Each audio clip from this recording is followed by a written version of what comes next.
إلهي واسع الكرم ورب البيت والحرم إليك أتيت منكسرا منيبا أغبر القدم. السلام عليكم ورحمة الله وبركاته. الحمد لله رب العالمين حمد الشاكرين، والصلاة والسلام على خير البرية محمد وعلى آله الطيبين الطاهرين. لا إله إلا الله وحده لا شريك له، له الملك وله الحمد وهو على كل شيء قدير. اما بعد، آپ لوگ کچھ سامنے آ جائیں، پیچھے سے اگر اور لوگ جڑنا چاہیں تو انہیں آسانی ہو. جزاکم اللہ خیرا. فاعوذ باللہ السمیع العلیم من الشیطان الرجیم من ہمزہ ونفخہ ونفثہ. بسم اللہ الرحمن الرحیم. ان اللہ لا یستحیی ان یضرب مثلا ما بعوضة فما فوقها فأما الذين آمنوا فيعلمون أنه الحق من ربهم وأما الذين كفروا فيقولون ماذا أراد الله بهذا مثلا يضل به كثيرا ويهدي به كثيرا وما يضل به إلا الفاسقين. امثال القرآن یعنی قرآن مجید میں دی گئی مثالوں سے متعلق گفتگو چل رہی ہے. آج آپ کے سامنے قرآن کی ایک اور مثال یعنی سورہ بقرہ آیت 26 کی تلاوت کی گئی ہے.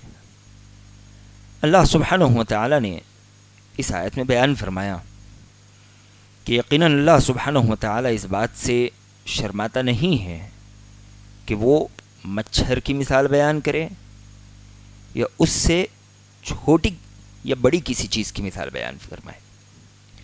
فَأَمَّا الَّذِينَ آمَنُوا فَيَعْلَمُونَ أَنَّهُ الْحَقُّ مِنْ رَبِّهِمْ.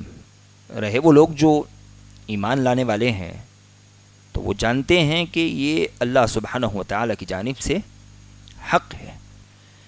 لیکن وہ لوگ جو کفر کرنے والے ہیں فَيَقُولُونَ مَاذَا أَرَادَ اللَّهُ بِهَذَا مَثَلًا، وہ کہتے ہیں کہ اللہ سبحانہ و تعالیٰ ان مثالوں سے کیا ثابت کرنا چاہتا ہے.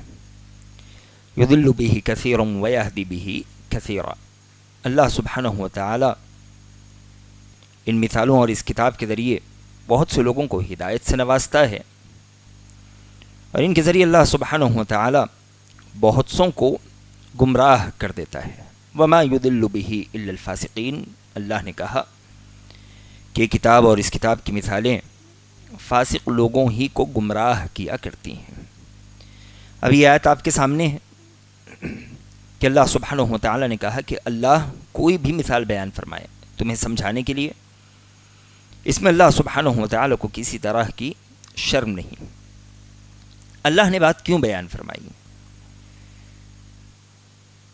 اس بات کو سمجھنے کے لیے ہمیں اس آیت کا سبب نزول جاننا پڑے گا کہ اللہ سبحانہ و تعالی نے یہ آیت کیوں نازل فرمائی. اس آیت کے نازل کرنے کی کیا وجہ تھی، کیا سبب تھا؟ عبداللہ بن عباس اور عبداللہ بن مسعود رضی اللہ عنہما اس آیت کے سبب نزول کے سلسلے میں کہتے ہیں کہ اس سے قبل کی آیتوں میں جب اللہ سبحانہ و تعالی نے منافقین کی مثال بیان فرمائی، اور منافقین کے سلسلے میں اللہ نے دو مثالیں دیں. ایک مثال اللہ سبحانہ و تعالی نے ان کے سلسلے میں کہا مثلہم کمثل الذی استوقد نارا. ان منافقین کی مثال ایسی ہے جیسے یہ اپنے قریب میں آگ جلاتے ہیں، روشنی ہوتی ہے، آگ بجھتی ہے تو ان کی روشنی بھی ختم ہو جاتی ہے. یعنی یہ ایمان لاتے ہیں تو ایمان کی روشنی انہیں وقتی طور پر نصیب ہوتی ہے، لیکن آخرت میں ان کا کوئی حصہ نہیں ہوتا، اور دنیا میں بھی ان کا کوئی حصہ نہیں ہوتا. کفر و نفاق کی وجہ سے یہ ضلالت کے گڑھوں میں دھستے چلے جاتے ہیں، انہیں کوئی چیز نظر نہیں آتی. دوسری مثال او کصیب من السماء فیہ ظلمات والی، یعنی خوشخبری ملتی ہے، آگے بڑھتے ہیں، آزمائش آتی ہے تو پیچھے ہٹ جاتے ہیں. اللہ سبحانہ و تعالی نے منافقین کی یہ دو مثالیں جب بیان فرمائی تو منافقین کہنے لگے یہ کتاب تو اللہ کا کلام ہے، اور اللہ سبحانہ و تعالیٰ اپنے کلام میں اونچی اور بڑی باتیں کرتا ہے. اللہ سبحانہ و تعالیٰ اس طرح کی ہلکی مثالیں نہیں دیتا. تو اللہ نے جواب میں یہ آیت نازل فرمائی. اللہ نے کہا اگر تمہیں سمجھانے کے لیے اللہ کو مچھر کی مثال بھی دینی پڑی, اللہ سبحانہ و تعالیٰ مچھر کی بھی مثال دے گا, یا اس سے چھوٹی کسی چیز کی مثال دینی پڑے اللہ سبحانہ و تعالیٰ وہ مثال بھی دے گا. یہ ایک روایت اس سلسلے میں ملتی ہے کہ اللہ نے اس آیت کو اس لیے نازل کیا کہ منافقین کا جواب دیا جا سکے. دوسری روایت جو امام قتادہ رحمہ اللہ علیہ سے آتی ہے وہ یہ کہ اللہ سبحانہ و تعالیٰ نے مکہ کے کافر اور مشرکوں کی مثال بیان فرمائی. اللہ نے ان کے معبودوں کی مثال مکھی اور مکڑی سے بیان فرمائی. اللہ سبحانہ و تعالیٰ نے ان کے سلسلے میں کہا یا ایھا الناس ضرب مثل فاستمعوا له ان الذين تدعون من دون الله لن يخلقوا ذبابا ولا اجتمعوا له وان يسلبهم الذباب شيئا لا يستنقذوه منه ضعف الطالب والمطلوب. اللہ نے کہا لوگوں تمہارے لیے مثال بیان کی جا رہی ہے, فاستمعوا له, ان مثالوں کو غور سے سنو جنہیں تم اللہ سبحانہ و تعالیٰ کے علاوہ پکارتے ہو. لن يخلقوا ذبابا, ان کی مثال, ان کی حیثیت یہ ہے کہ وہ ایک مکھی تک پیدا نہیں کر سکتے. مکھی کا پیدا کرنا تو بہت دور کی بات ہے, اگر مکھی ان سے کوئی چیز چھین لے جائے تو یہ سارے کے سارے مل کر مکھی کی چھینی ہوئی چیز واپس تک نہیں لا سکتے. ضعف الطالب والمطلوب, اللہ نے کہا جو مانگ رہا ہے وہ بھی کمزور اور جس سے مانگا جا رہا ہے وہ بھی کمزور. تو اللہ سبحانہ و تعالیٰ نے ان کے معبودوں کی مثال مکھی سے دی. اور سورہ عنکبوت میں اللہ سبحانہ و تعالیٰ نے ان کی مثال مکڑی سے دی. اللہ نے کہا کہ وہ لوگ جنہیں تم نے اللہ سبحانہ و تعالیٰ کے علاوہ اپنا مددگار بنایا ہوا ہے, کمثل العنکبوت, وہ مکڑی کی طرح ہے. مکڑی کا معاملہ کیا ہوتا ہے, یہ اپنا گھر بناتی ہے اور یہ تصور کرتی ہے کہ اس کا گھر بڑا مضبوط ہے, لیکن اللہ نے کہا ان اوہن البیوت لبیت العنکبوت, تمام گھروں میں جو اس زمین پر بنائے جاتے ہیں سب سے کمزور گھر اگر کسی جانور کا ہے, کسی جاندار کا ہے, تو وہ مکڑی کا ہے. اللہ نے ان کافروں کی یہی مثال دی کہ تم اپنا سر ڈھانکنے کے لیے, اپنی حفاظت کے لیے ایسوں کو اپنا مسکن بنا رہے ہو, ایسوں سے مدد طلب کر رہے ہو جو تمہاری مدد کرنے والے نہیں. تمہارا یہ سہارا مکڑی کے جالے کی طرح کمزور ہے. جب اللہ سبحانہ و تعالیٰ نے کفار کی یہ دو مثالیں بیان فرمائی, ایک مکھی کی اور ایک مکڑی کی, تو کافر مشرک, بعض روایتوں کے مطابق یہودی کہنے لگے کہ یہ تو اللہ سبحانہ و تعالیٰ کا کلام ہے تمہارے کہنے کے مطابق, اور اللہ سبحانہ و تعالیٰ یہ مکڑی مکھی کی باتیں کیوں کرنے لگ گیا. اللہ سبحانہ و تعالیٰ نے جواب میں یہ آیت نازل فرمائی کہ ان اللہ لا یستحیی ان یضرب مثلا ما بعوضہ فما فوقہا, تم مکھی اور مکڑی کی بات کرتے ہو, اگر تمہیں سمجھانے کے لیے اللہ سبحانہ و تعالیٰ کو مچھر کی مثال بیان کرنی پڑے یا اس سے کمتر کسی چیز کی مثال بیان کرنی پڑے تو اللہ سبحانہ و تعالیٰ ضرور بالضرور اس کی مثال بھی سمجھائے گا. یہاں بات مچھر کے حجم کی نہیں ہے, یہ نہیں دیکھا جائے گا کہ اللہ سبحانہ و تعالیٰ کس کی مثال دے رہا ہے, یہ دیکھا جائے گا کہ اس مچھر کو پیدا کرنے والی ذات کون سی ہے. وہ ذات بڑی عظیم ہے, اس کی ہر تخلیق بڑی عظیم ہے, گرچہ ایک چھوٹا سا مچھر ہی کیوں نہ ہو. جدید تحقیقات نے جب مچھر پر ریسرچ کی تو حیرت انگیز نتیجے سامنے آئے. ماہروں نے بتایا کہ مچھر عام جانوروں اور عام پتنگوں کے بالمقابل زیادہ اہمیت کا حامل ہے. اسے 100 آنکھیں ہوتی ہیں, اس کے 48 دانت ہوتے ہیں, اس کے 3 دل ہوتے ہیں, اور خون پینے کے لیے اس کی جو چونچ ہے اس میں 3 طرح کی چھریاں ہوتی ہیں. وہ ایک سے پہلے جلد کو سند کرتا ہے, دوسرے سے خون کو پتلا کرتا ہے اور تیسرے سے خون کو پیتا ہے. اتنا ہی نہیں بلکہ وہ تھرمل ریڈیشن محسوس کرتا ہے. عام چیزوں کے بالمقابل وہ سب سے زیادہ ہماری جسم کی گرمی محسوس کرتے ہوئے وہ ہم تک پہنچتا ہے. تو یہ کوئی معمولی چیز نہیں ہے. اللہ سبحانہ و تعالیٰ نے قرآن میں اس کی مثال بیان فرمائی تو یہ اللہ سبحانہ و تعالیٰ کی عظیم تخلیق ہے. اور دیکھیں اگر یہ یہ مچھر کسی پر مسلط کر دیا جائے تو یہ چھوٹا سا مچھر کافی ہوتا ہے بڑے بڑوں کو انجام اور کیفر کردار تک پہنچانے کے لیے. چھوٹا سا مچھر یہ بڑے بڑوں کی ہیکڑی اتار دیتا ہے. تو کوئی معمولی چیز نہیں ہے. اور دوسری بات جو بتانے کی ہے، یہاں اللہ سبحانہ و تعالی نے مچھر کی مثال بیان فرمائی. مثال وہ بیان کی جاتی ہے جو ممثل لہو، یعنی جس کے لیے مثال دی جا رہی ہے اس کے موافق ہو. مثال کے طور پر منافقین ہو یا کفار، یہ کھڑے حقیر سے لوگ. اب اللہ سبحانہ و تعالی ان کی حیثیت بتانے کے لیے اسی جیسی چیز لائے گا. اگر وہ حقیر ہیں تو ان کی حیثیت بتانے کے لیے حقیر چیز کا ذکر کیا جائے گا. یہ نہیں کہ یہ حقیر ہے تو اللہ سبحانہ و تعالی ان کی حیثیت بتانے کے لیے عظیم چیز کا تذکرہ کرے. یہ تو غیر معقول بات ہے. یہاں مطلوب یہ ہے کہ جس چیز کی مثال دی جا رہی ہے وہ جس کے لیے مثال دی جا رہی ہے اس سے مطابقت رکھے. اور یہ مچھر کی مثال ان منافقوں اور کافروں سے بالکل مطابقت رکھتی ہے. دکھاوے کے اعتبار سے مچھر بالکل حقیر اور ان کی حرکتیں بھی بالکل حقیر. یہاں یہ شرط نہیں ہے کہ مثال دینے والا اپنی شان کے مطابق مثال دے. یہ تو غیر معقول بات ہے. اگر واقعی مثال دینے والے کی شان کے مطابق مثال کا مطالبہ ہوتا تب جا کر ان کی باتیں صحیح ہوتی. لیکن یہاں یہ مطالبہ تو ہے ہی نہیں. بس بات یہ ہے کہ اللہ سبحانہ و تعالی ان کی حیثیت سمجھانے کے لیے ان کے عملوں کے مطابق مثالیں بیان کرتا ہے. اللہ سبحانہ و تعالی نے یہاں ان کی یہ مثال بیان فرمائی. ایک تیسری بات بھی اس سلسلے میں کہی گئی.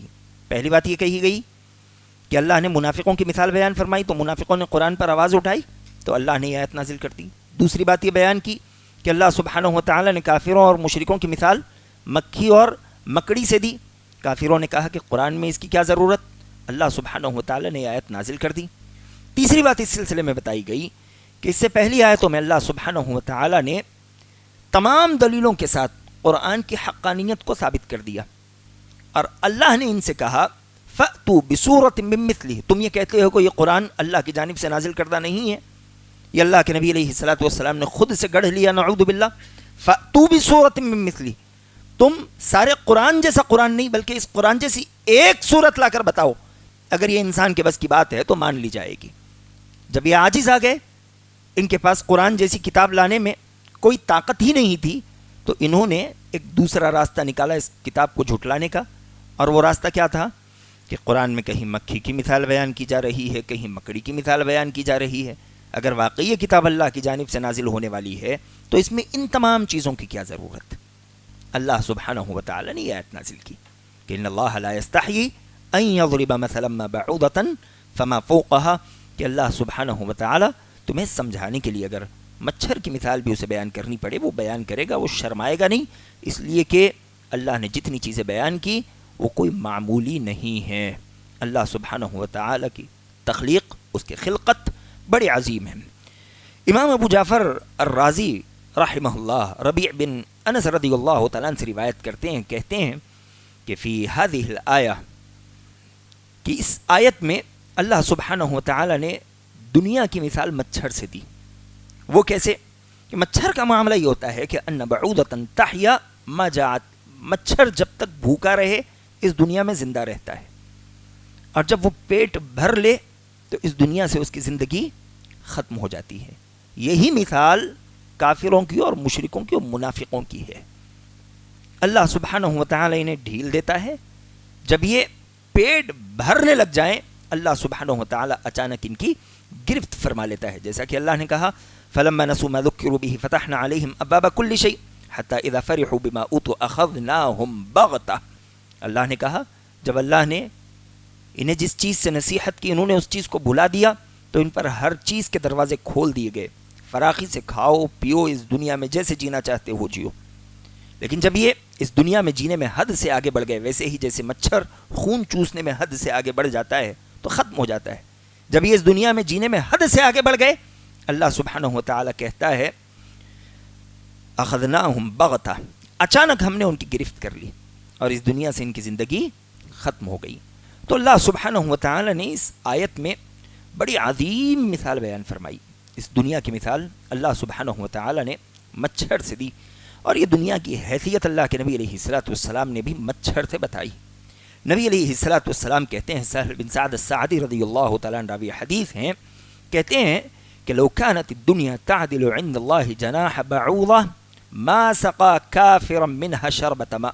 اگر اس دنیا کی حیثیت حقیقت اللہ کے نزدیک مچھر کے پر کے برابر بھی ہوتی, اللہ سبحانہ و تعالی اس دنیا میں کسی کافر کو ایک گھونٹ پانی تک نہ دیتا. اس دنیا کی حیثیت اللہ کی نظر میں مچھر کے پر جتنی بھی نہیں. یہی وجہ ہے کہ آج اس زمین پر اللہ کی نافرمانی کرنے والے کھا پی رہے ہیں اور عیش و عشرت میں زندگی بسر کر رہے ہیں, لیکن جب ان کی نافرمانی حد سے بڑھ جائے گی, اللہ کہتا ہے اخذناہم بغتہ, ہم اچانک ان کی گرفت کریں گے.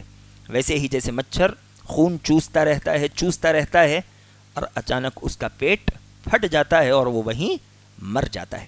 اللہ سبحانہ و تعالی نے یہ مثال بیان فرمائی. اب یہ کافر جو پوچھتے تھے کہ اللہ سبحانہ و تعالی ان مثالوں سے چاہتا کیا ہے, اللہ نے اس کا جواب دیا کہ اللہ ان مثالوں سے کیا چاہتا ہے. اللہ چاہتا ہے یضل بہ کثیرا ویہدی بہ کثیرا, ان مثالوں کے ذریعے بہت سے لوگوں کو ہدایت پہ لا دے اور ان مثالوں کے ذریعے بہت سے لوگ گمراہ ہو جائیں. اب یہ اللہ سبحانہ و تعالی بہت سوں کو ان مثالوں کے ذریعے جو ہدایت دیتا ہے وہ لوگوں کی خواہش کے مطابق ہوتا ہے.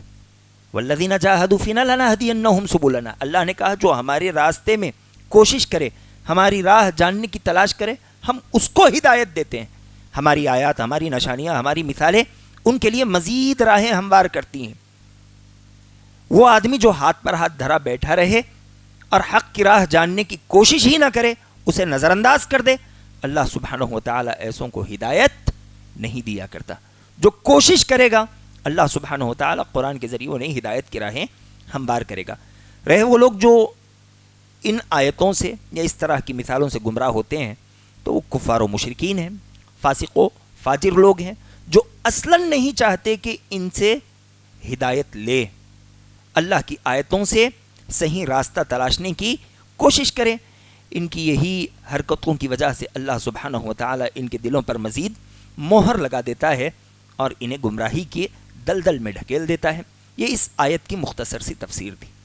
اب میں نے اور آپ نے اس آیت سے کیا سیکھا, اس آیت میں میرے اور آپ کے لیے زندگی گزارنے کے کیا فائدے ہیں, وہ اختصار کے ساتھ جاننے کی کوشش کریں گے.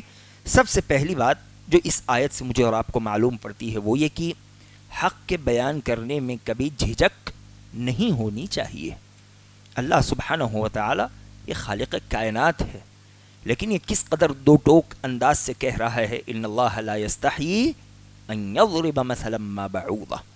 اللہ سبحانہ و تعالی شرم نہیں کھاتا کہ تمہیں سمجھانے کے لیے مچھر کی مثال بیان کرے یا مچھر سے بھی چھوٹی کسی اور چیز کی مثال بیان کرے. تو دین کی کوئی بات بتانے میں میرے اور آپ کے اندر کبھی جھجک نہیں ہونی چاہیے, اور ایسے ہی دین سیکھنے میں بھی کبھی جھجک نہیں ہونی چاہیے. نہ تو سکھانے میں ہونی چاہیے نہ ہی سیکھنے میں ہونی چاہیے. آج ہم بہت سی باتیں اس لیے نہیں جانتے کہ ہمیں سیکھنے میں شرم آتی ہے. مولوی صاحب سے کیسے پوچھیں گے, اب قرآن اس عمر میں کیسے پڑھیں گے, ہماری داڑھی آ چکی ہے, ہم بڑے ہو چکے ہیں, یہ تو چھوٹے بچوں کے سیکھنے کی چیز ہے, بچپن میں بچے سیکھتے ہیں, اب ہم کیسے سیکھیں گے. یہ جب شرم آدمی کو آ جائے تو بہت سے خیر سے محروم ہو جاتا ہے. اس سلسلے میں اللہ کے نبی علیہ الصلوۃ والسلام نے کہا, نعم النساء نساء الانصار لم یکن یمنعہن الحیاء ان یتفقہن فی الدین. انصاری عورتیں کیا بہترین عورتیں ہیں. کیوں بہترین ہیں؟ اس لیے کہ دین سیکھنے میں ان کی حیا انہیں کبھی پیچھے نہیں کرتی. وہ حیا بھی رکھتی تھی لیکن وقت ضرورت آگے بڑھ کر دین بھی سیکھ لیا کرتی تھی. ایک انصاری خاتون اللہ کے نبی علیہ الصلوۃ والسلام کے پاس آتی ہے اور عورتوں کے مسائل سے متعلق اسے سوال کرنا ہے, لیکن اس کا طریقہ دیکھیں. نبی علیہ الصلوۃ والسلام سے کہتی ہے, یا رسول اللہ ان اللہ لا یستحیی من الحق. اللہ کے نبی علیہ الصلوۃ والسلام, اللہ سبحانہ و تعالی کبھی حق کہنے سے حیا نہیں کھاتا, شرماتا نہیں ہے. یعنی اب میں جو آپ سے سوال کرنے والی ہوں یہ شرم و حیا کا مسئلہ ہے, لیکن اس کا مطلب یہ نہیں کہ میں دینی علم سے پیچھے ہو جاؤں. شرم و حیا اپنی جگہ, لیکن دین کا سیکھنا اپنی جگہ ضروری ہے. یہی وجہ ہے کہ اللہ کے نبی علیہ الصلوۃ والسلام نے انصاری خواتین کی بڑی تعریف فرمائی. اسلاف کہا کرتے تھے کہ ان اللہ لا یعطی العلم مستحین ولا مستکبرین. اللہ سبحانہ و تعالی دو لوگوں کو کبھی علم نہیں دیتا. ایک وہ جو تکبر کرے، میں اس کے سامنے بیٹھ کر سیکھوں، میں اس مجلس میں جاؤں، میں اس کے پاس پڑھوں. جب یہ چیز آ جائے گی تو اللہ سبحانہ و تعالی علم سے محروم کر دے گا. دوسرا حیا، زبردستی کی شرم و حیا. جب آدمی زبردستی شرم و حیا میں پڑ جائے تو ایسا انسان بھی دینی علم اور دینی خیر سے محروم ہو جاتا ہے. اس کا مطلب یہ نہیں کہ آدمی بے حیا ہو جائے. یہاں جس حیا کا تذکرہ کیا جا رہا ہے وہ حیا اصلاً حیا نہیں ہے، بلکہ وہ عجز ہے. آدمی خود کو عاجز بنا لیتا ہے اور اسے حیا کا نام دیتا ہے، وگرنہ حیا کبھی انسان کو خیر سے نہیں روکتی. اللہ سے بڑھ کر حیا والا کون ہے؟ لیکن اللہ سبحانہ و تعالی لوگوں کے سامنے حق بات دو ٹوک انداز میں رکھتا ہے. اللہ سبحانہ و تعالی ان کے مسائل ان کے سامنے واضح فرماتا ہے. دوسری چیز جو اس آیت سے مجھے اور آپ کو معلوم پڑتی ہے وہ یہ کہ علم کے سیکھنے میں ادب ہونا چاہیے. ادب ہوگا تو علم کا خیر ہم تک پہنچے گا. اگر ادب نہ ہو تو یہ علم کا خیر کبھی ہم تک نہیں پہنچ سکتا. علم کی مجلسوں میں بیٹھ کر مذاق کرنا، علم کو ہلکی نگاہوں سے دیکھنا یا سکھانے والے کا مذاق اڑانا، یہ وہ حرکتیں ہیں جو آدمی کو علم کے خیر سے محروم کر دیتی ہیں. دیکھیے منافقین کی یہی حرکت تھی. قرآن انہیں جو علم دے رہا تھا، کفار کی یہی حرکت تھی، یہود کی وہی حرکت تھی.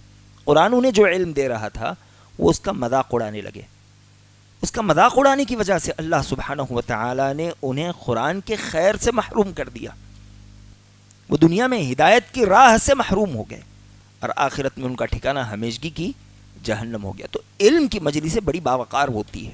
جب تک وقار باقی رہے گا، سنجیدگی رہے گی، علم سود مند فائدہ مند ہوگا. جہاں سنجیدگی نکل جائے وہ علمی مجلس فائدہ مند نہیں رہ جاتی. امام ابو داؤد رحمہ اللہ علیہ کے سلسلے میں آتا ہے کہ آپ کی مجلس میں آپ کے طلباء کی تعداد 5000 کے لگ بھگ ہوا کرتی تھی. ان میں حدیث لکھنے والے صرف 500 لوگ ہوتے تھے. بقیہ 4500 کس لیے آتے تھے؟ وہ اس لیے آتے تھے کہ وہ امام ابو داؤد کی مجلس سے اخلاق اور آداب سیکھ سکیں کہ طلباء آپ کی مجلس میں کیسے بیٹھتے ہیں، کیسے اٹھتے ہیں، آپس میں ایک دوسرے سے کیسی گفتگو کرتے ہیں، ان کی سنجیدگی کیسی ہوتی ہے، ان کا وقار کیسا ہوتا ہے. خاصتاً آج علم کے معاملے میں نوجوان یہ سنجیدگی کا مظاہرہ نہیں کرتے. ان کے سامنے کوئی حدیث پڑھی جائے، دو دوست اگر مل جائے تو بس ٹھیٹی ٹھاٹا شروع ہو جاتا ہے. یہ اس کو چھیڑتا ہے، وہ اس کو چھیڑتا ہے علماء کے سامنے، دینی مجالس میں. اس وجہ سے اللہ سبحانہ و تعالی ان سے علم کا خیر لے لیتا ہے. تو علم کا خیر حاصل کرنے کے لیے ضروری ہے کہ سنجیدگی کا مظاہرہ کیا جائے. جہاں سنجیدگی ہوگی وہاں علم کا فائدہ مجھے اور آپ کو پہنچے گا. تیسری چیز جو اس آیت سے مجھے اور آپ کو معلوم پڑتی ہے وہ یہ کہ حق قبول کرنے کا مادہ جب تک آدمی میں رہتا ہے وہ خیر پر باقی رہتا ہے. جب آدمی حق کو جاننے پہچاننے کے باوجود عمدن اسے جھٹلا دے تو ایسے لوگ ہدایت سے محروم کر دیے جاتے ہیں. یہود حق جانتے تھے، کفار و مشرکین حق جانتے تھے، منافقین حق جانتے تھے، لیکن انہوں نے عمدن اس حق کا انکار کیا. اللہ سبحانہ و تعالی نے ان کے دلوں پر مہر لگا دی. چوتھی اور بڑی اہم بات جس کی ضرورت ہم میں سے ہر ایک انسان کو ہوتی ہے وہ یہ کہ جو مربی ہے یعنی تربیت کرنے والا، جو استاذ ہے سمجھانے والا، جو داعی ہے لوگوں کو حق کی جانب بلانے والا، اس کے لیے ضروری ہے کہ وہ زبان استعمال کرے جو زبان مدعو یعنی جسے آپ سمجھا رہے ہیں وہ سمجھتا ہو. اسی لیے کہا جاتا ہے انزل کلم الناس علی قدر عقولہم، لوگوں سے ان کے عقل کے لیول پر آ کر گفتگو کرو. سامنے والا ابھی موٹی زبان سمجھتا ہے اور آپ اس کے سامنے ادب کے بڑے بڑے کلمات جھاڑ رہے ہیں، آپ کی ساری تقریر اس کے سر کے اوپر سے نکل جائے گی. اللہ سبحانہ و تعالی نے لوگوں کو سمجھانے کے لیے مکھی کی مثال دی، مکڑی کی مثال دی، پتھر کی مثال دی، اللہ نے مچھر کی مثال دی. وہ چیزیں جو آدمی بآسانی سمجھ سکتا ہو، لے سکتا ہو، وہ چیزیں لوگوں کو سمجھانی چاہیے، ان کے سامنے پیش کرنی چاہیے. خاصتاً وہ جو گھر کے بڑے ہوتے ہیں، خاصتاً وہ جو استاذ اور ٹیچر ہوتے ہیں، ان کے لیے ضروری ہے کہ وہ اپنے ماتحتوں کے ذہن کے لیول تک آ کر ان سے گفتگو کرنے کی کوشش کریں. اور آخر بات کہتے ہوئے اپنی بات کو ختم کرتے ہیں کہ انسانی جسم میں دل کا بڑا کردار ہے. دل اگر میلا کچیلا ہو، سخت ہو، تو پھر اس کا اثر انسان کے بدن پر ہوتا ہے، اس کے دین پر ہوتا ہے. اللہ کے نبی علیہ الصلوۃ والسلام نے کہا ان فی الجسد مضغہ اذا صلحت صلح الجسد کلہ واذا فسدت فسد الجسد کلہ الا وہی القلب. لوگوں یاد رکھو، تمہارے جسم میں ایک ایسا گوشت کا لوتھڑا ہے، اگر وہ درست رہے گا تو تمہارا سارا بدن درست رہے گا، اور اگر وہ بگڑ جائے تمہارا سارا بدن بگڑ جائے گا. الا وہی القلب، خبردار رہو، تمہارے جسم کا وہ گوشت کا ٹکڑا وہ تمہارا دل ہے. یہاں منافقین کا معاملہ یہی تھا، وہ جسمانی طور پر صحیح سالم تھے لیکن ان کا دل بگڑا ہوا تھا. اللہ سبحانہ و تعالی نے انہیں جہنم کے گڑھوں میں پھینک دیا. نبی علیہ الصلوۃ والسلام کا زمانہ ہی نہیں ملا. ان کے زمانے میں جبریل علیہ الصلوۃ والسلام آسمان سے وحی لے کر نازل ہوتے تھے. انہوں نے اللہ کے نبی علیہ الصلوۃ والسلام کی نشانیوں کو اپنی آنکھوں سے دیکھا. نبی علیہ الصلوۃ والسلام کی امامت انہیں نصیب ہوئی، لیکن ان تمام چیزوں کے باوجود ان کے دل بگڑے تھے.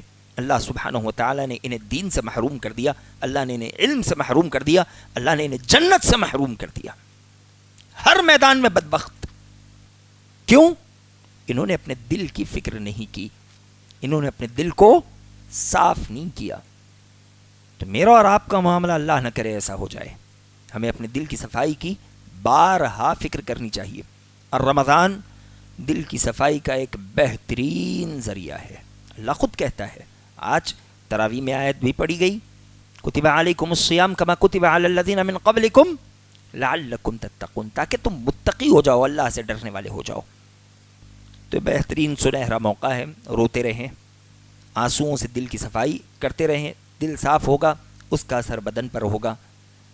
دین کی راہیں ہمارے لیے ہموار کر دی جائیں گی، جنت کی راہیں ہمارے لیے ہموار کر دی جائے گی. اور اگر دل میلا کچیلا ہو تو وہ سخت ہو جائے گا. جب دل سخت ہو جائے گا تو ہم دین سے محروم ہوں گے، دین سے محروم ہوں گے، جنت سے محروم ہوں گے. دعا ہے کہ اللہ تعالیٰ میں جو باتیں کہی گئی ہے سمجھتے ہوئے اس پر عمل کرنے والا بنا. آمین. سبحانک اللہم و بحمدک اشہد ان لا الہ الا انت استغفرک و اتوب الیک. وآخر دعوانا الحمد للہ رب العالمین. والسلام علیکم ورحمۃ اللہ وبرکاتہ.